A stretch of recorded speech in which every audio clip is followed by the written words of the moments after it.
Hey, this is Dean. Welcome to another deal of the month. Well, here we are on top of this incredible hill. Now, this isn't a great time of year here. Leaves are just starting to bud. It's springtime, but you see that in the area over here? That's the Hudson River, the same river that Statue of Liberty is on and runs up through Manhattan, New York, but we're about 60 miles north of Manhattan. Anyway, I'm standing on this hill because I want to show you today. We want to talk about tax sales. This piece of property, you see this gorgeous view.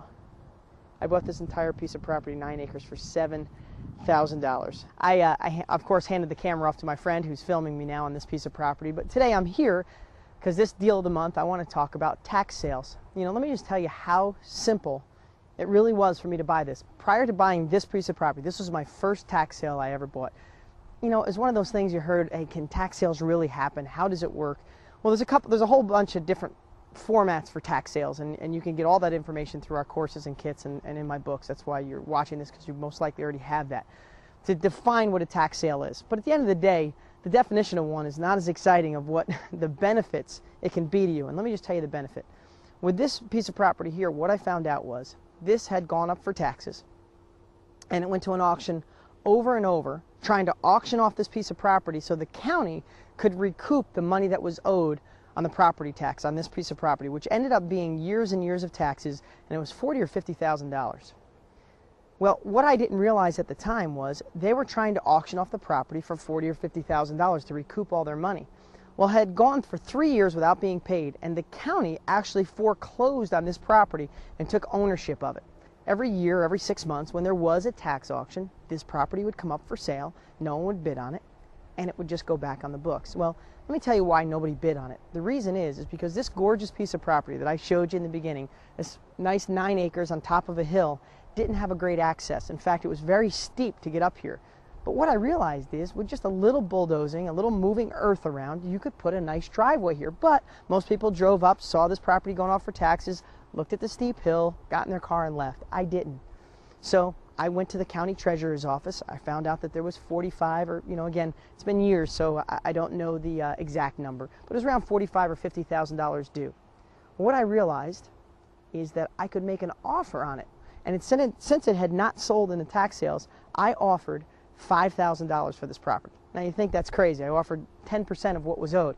But I said, what could hurt? No one else is buying it. They came back and said no to $5,000, and they took $6,000. I paid $6,000 for this incredible property. This is one of my favorite properties.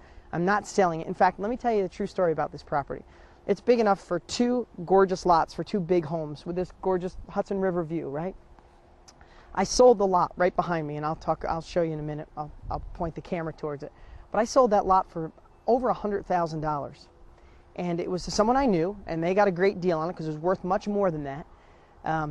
But then I decided that I wanted to keep this piece of property, and I wanted to put my own summer house here someday. Not ready for it yet, but someday I want to put pool, tennis court, bocce, the whole 9 yards. And when I come to this area of the country, I want to be able to come here. So I literally bought the property back from them. I asked them if I could buy it back. So now I own it. But this property is probably worth $300,000 to $400,000 because I stepped out of the box, made a crazy offer of $5,000, bought it for $6,000, spent some money. I probably spent $50,000, $60,000 on putting a road in here.